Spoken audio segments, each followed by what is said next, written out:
حين بدأت الكتابة بعتقد بأنه كان نوع من من ال- من الجنون أن تقول لعائلة من مثل عائلتي بأنه أنا أريد أن أصبح فقط كاتبا. أنا خريج جامعة حلب بكلية الحقوق، كان أهلي ينتظرون مني أن أصبح محاميا، قاضيا، أي شيء، يعني عنوان واضح وصريح بالنسبة للمجتمع.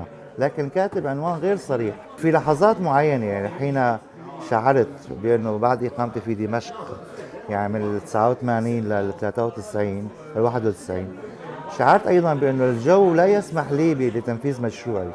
لذلك لم أجد سوى طريق وحيد أن أعود إلى منزل العائلة. أنا شخصيا غير مؤمن بفكرة بأنه كاتب ناجح أو كاتب.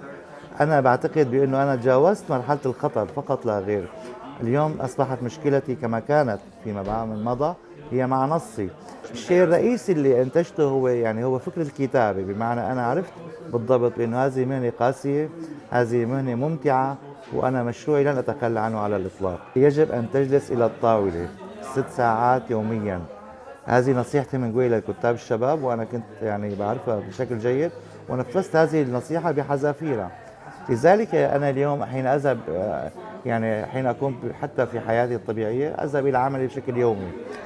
وحين أقول لأصدقائي بأن الذهاب إلى عملي يعني يضحكون، وأنه عملك وأنت يعني رجل لديك كل الوقت، أنه ليس لدي وقت على الإطلاق.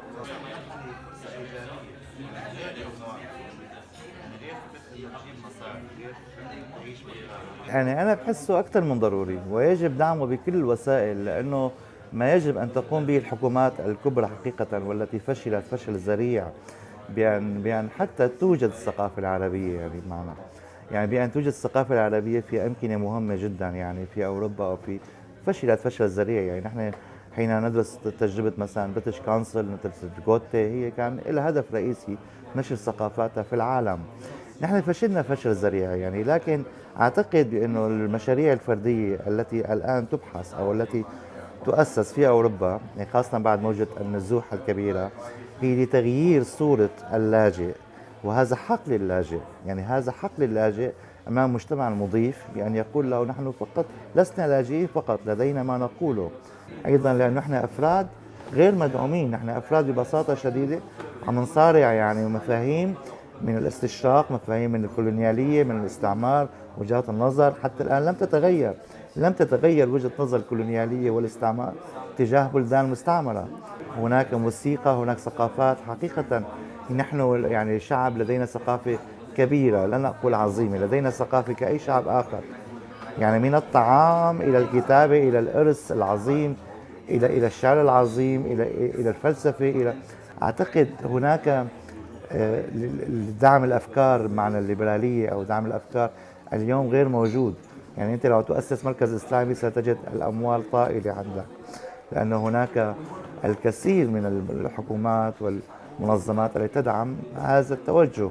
لكن ليبرالي وحر بمعنى ثقافة حرة، أعتقد بأن هناك مصاعب كبيرة.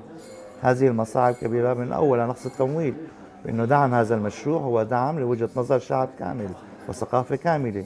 قد يكون الجامع شيء مهم جدا، لكن هذا المكان لا يقل أهمية عن الجامع. يعني مدينة مثل بروكسل أعتقد بأنه هي بحاجة لهذا المشروع لعدة أسباب.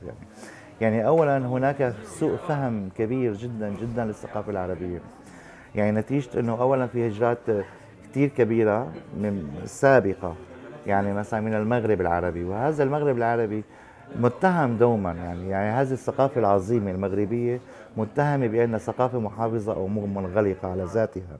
لكن ما حدا لم يسأل أحد نفسه لماذا هذه الثقافة على هامش ثقافة المجتمع الأصلي، لماذا لم يجري الاندماج؟ لأن ببساطة شديدة لا يوجد هناك مراكز ثقافية تقدم ثقافة هؤلاء البشر، لأن هناك أموال طائلة تدفع لتقديم وجهة نظر الإسلامية، بمعنى الراديكال الإسلامي.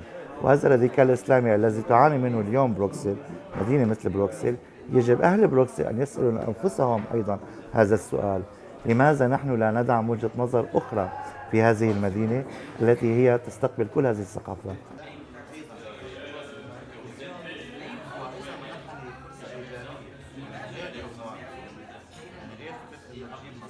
أنا بعتقد بأنه مثلا إنه أكبر شيء أنا أو أسوأ شيء حدث معي بحياتي يعني هو مثلا حين ترجم المديح الكراهية إلى الإنجليزية، يعني مثلا قرر المحرر إنه يشيل فصل كامل مثلا بدون إذني. يعني اليوم النسخة الإنجليزية الموجودة بالسوق هي نسخة مشوهة عن مديح الكراهية، لأنه ببساطة شديدة هو يرى بأنه هكذا يكفي. يعني هذه وجهة نظر قاصرة تجاه الثقافة، بأنه أنا كاتب سوري، أنه يعني إذا يعني مجرد ما أترجم يعني هو مديح كبير لي. ولكن أنا ليست هذه وجهة نظري. أنا أعتقد بأنه أنا كاتب يعني موجود ضمن كل هذه الإنسانية وشريك، وإذا هن ما بيقدروا يشوفوا هذا الموضوع مش مشكلتي، مشكلتهم. يعني وما زلت أذكر يعني حين خرجت، يعني حين أذكر مرة خرجت من بريطانيا إلى باريس، كان سأسافر من باريس أعود إلى بيروت ودمشق. فسألني البوليس إنه حضرتك يعني عايش بباريس مقيم؟ قلت له لا، أنا مقيم في الشام في دمشق. قال لي وستعود إلى دمشق؟ قلت له نعم. قال لي يعني لماذا تعود إلى دمشق؟ سؤال. أنا لم أجد يعني سوى شيء وحيد، يعني قلت له إياه ببساطة، بأنه أنا يعني برجع لأنه هنيك قبر أمي.